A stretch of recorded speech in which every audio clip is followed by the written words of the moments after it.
I still remember the phone call like it happened yesterday. I was sitting at my desk, knee-deep in financial reports and budget projections, trying to stay ahead of Q3 targets, when Mom's name lit up my screen. I picked up casually, expecting the usual chatter about church bake sales or her latest obsession with essential oils. But what I got instead froze me. "Max, your sister's pregnant." I blinked at the phone, thinking I misheard. "Rachel?" Mom sighed. "Yes. She's keeping it. We support her fully." Rachel was 19. A sophomore in college with a decent scholarship and a promising future in nursing. Bright, carefree, wildly ambitious and completely unprepared for motherhood. She and Kyle had been dating for 6 months. He was working. I got the news over Sunday dinner. Rachel was glowing. Kyle had a proud grin like he'd just won a medal. "You're kidding," I said, fork halfway to my mouth. "She's not trying to trap anyone," Mom snapped. "They're just young and figuring it out." "No," I said, keeping my voice low but firm. "They're irresponsible. There's a difference." I didn't want to ruin the mood, so I left early. But later that night, I transferred another $1,000 into Rachel's account. I told myself again that this was the last time. That was a lie, of course. As the months passed, so did my money. I started tracking every payment: rent, diapers, formula, car repairs, emergency dental appointments, late fees. It was never ending. Meanwhile, Rachel posted selfies with the caption, "Blessed Mama of 2."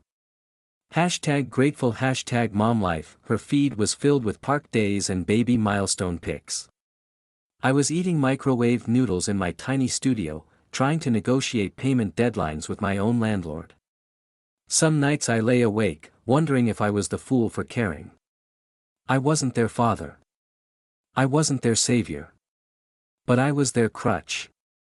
And crutches break under too much weight. The third baby came during a hurricane.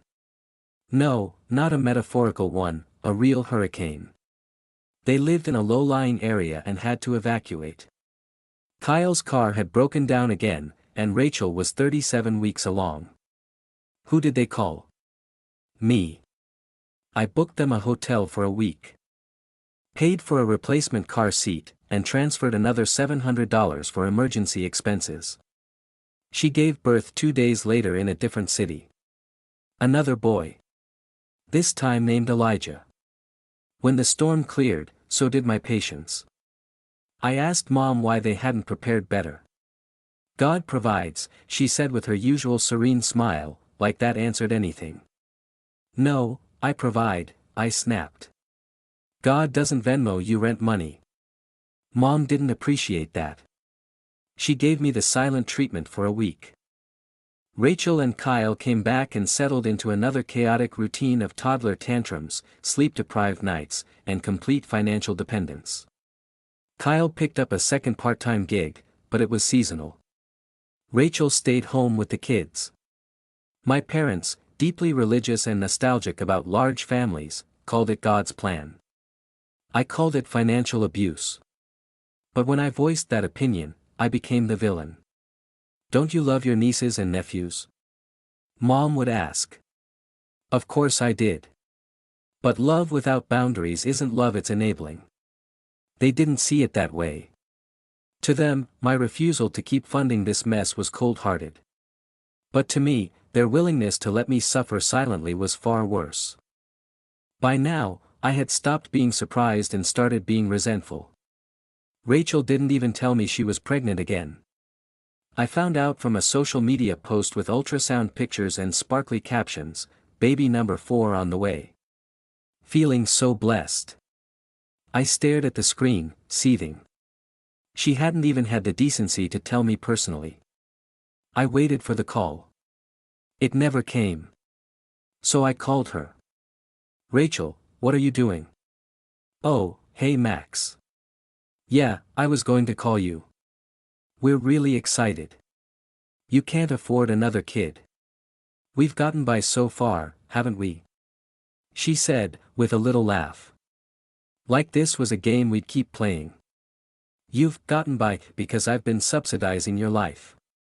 Why are you always so negative? She snapped. You act like I'm just partying every day. I'm raising children.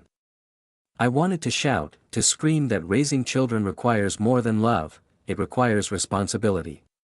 Planning. Maturity. But I hung up instead. That month, I stopped going out completely. I canceled a weekend trip I had planned for months just to cover their utilities again. My therapist suggested I start saying no. I laughed and said, tell that to my family.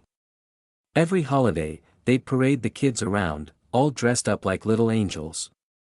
Mom would gush about Rachel's strength and motherhood journey. She's a real warrior, she'd say. Raising 4 kids is no joke. And I'd bite my tongue, resisting the urge to say, then why am I paying the price for her battles? She was a mother, yes. But not a provider. Not a planner. Not someone who should be romanticized as some saint of sacrifice while others sacrificed for her. And the worst part? I knew it wasn't over yet. The 5th pregnancy was the last straw. I found out from my bank account, Rachel had tried to use my old card information on a medical bill. It flagged fraud. I called her immediately. Why are you pregnant again? I demanded. Because we want a big family. She said, like that made everything okay. You're unemployed. He's unreliable. You've never once supported your own children. She burst into tears, telling me I was cruel. That I didn't understand motherhood. That love was enough. Love isn't enough when the lights get cut off. I told her I was done. For real this time. No more money. No more hotel bookings, car seats, bills, diapers, doctor visits. Nothing. She accused me of abandoning family. Mom called, furious. Said I was turning my back on blood. But I wasn't turning my back. I was finally facing forward. I put boundaries in place. Changed my number. Moved to a new city. I took a vacation for the first time in 5 years. I started living. Rachel? She posted a long Facebook rant about betrayal and hardship. But I didn't respond. I wasn't the villain. I was the escape artist. And for the first time, I didn't feel guilty. Because sometimes, the most generous thing you can do is stop giving. The invitation came a week later, decorated with cartoon clouds and baby bottles. A soft pink card with baby girl Thompson's shower in cursive. Handwritten note from Mom included, we're all pitching in. Please bring a gift. God has truly blessed our family. God hadn't blessed the family. I had. I thought about skipping it altogether. But then I had an idea. A gift. Something meaningful. So I walked into the bookstore, ignored the stuffed animals and baby clothes, and headed straight for the non-fiction section. I found the one I wanted, a thick, brightly colored book titled, Family Planning: Financial Responsibility for Young Parents. The irony wasn't lost on me. I wrapped it neatly. No sarcasm. No glitter. Just brown paper and a white ribbon. At the shower, everything was exactly how I expected. Homemade decorations. Sugar cookies. Rachel in a flower crown, glowing. Kyle in a wrinkled shirt, clueless as ever. My parents, beaming with pride. No one acknowledged my message or my withdrawal of financial support. Rachel didn't even make eye contact. But when it was time to open gifts, I leaned forward. She unwrapped onesies, baby lotions, and fluffy pink blankets. Lots of oohs and ahs. Then she got to mine. She smiled awkwardly when she saw my name. She peeled off the paper, revealing the book. Silence. She flipped it over, read the title, and her smile disappeared. A few people chuckled nervously. Someone muttered, "Well, that's practical." Rachel stared at me. Her expression turned stony. "What is this supposed to mean?" "It's a resource," I said calmly. "To help you plan. For the future. For your kids. For yourself." Mom gasped. "Max, this is not the time or the place." "No, Mom. It's the perfect time. You've all acted like another baby is a gift from heaven. But no one's talked about how gifts come with responsibility. That's what this book is. A reminder." Rachel's eyes welled up. "So you're judging me? At my own baby shower?" "I'm done pretending this is normal," I said. "You keep bringing kids into the world you can't support, and everyone applauds. I used to help because I love you. But love isn't just money. Love is truth." Silence fell across the room.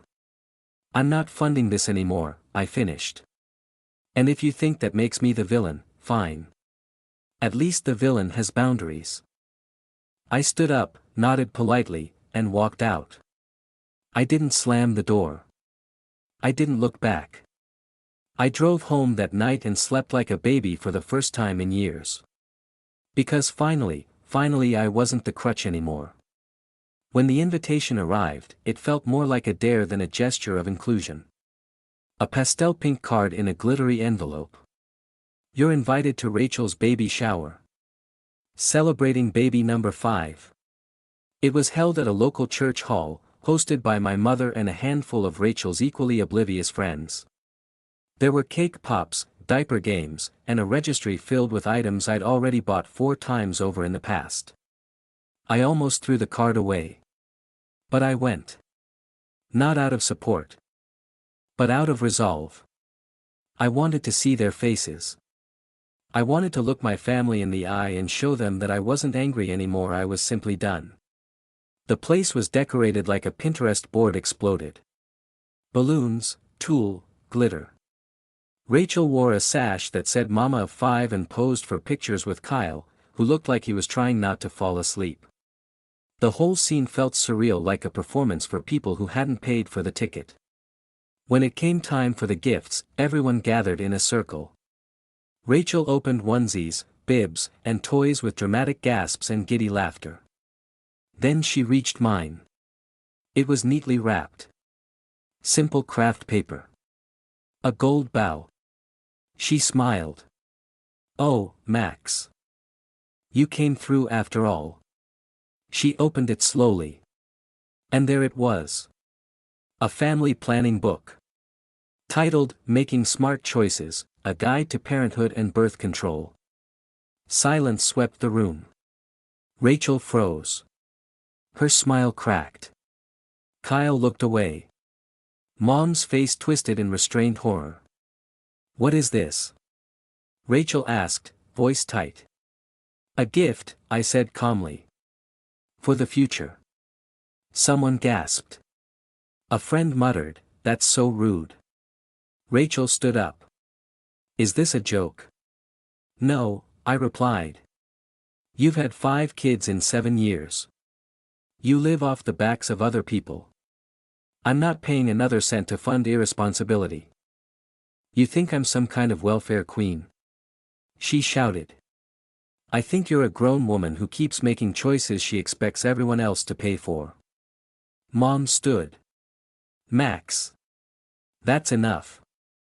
I looked at her. "No, what's enough is me. I'm done. This isn't about love, it's about boundaries." Rachel started crying. Kyle put an arm around her but said nothing. The room buzzed with whispers and judgment, but I didn't care. I walked out. There were no goodbyes. No parting hugs. Just the sound of baby shower laughter slowly fading behind me and the silence of self-respect returning. It's been a year since the baby shower. They never sent a thank you card, of course. Mom stopped calling for a few months. Rachel unfollowed me on every platform and posted passive-aggressive memes about fake family. Kyle still doesn't have a steady job. And me? I got promoted. I bought a 2-bedroom condo. I adopted a rescue dog named Felix. I joined a gym, started dating, took a solo trip to Portugal. For the first time in a decade, my money is mine. My peace is mine. Saying no didn't just free my wallet, it freed my soul.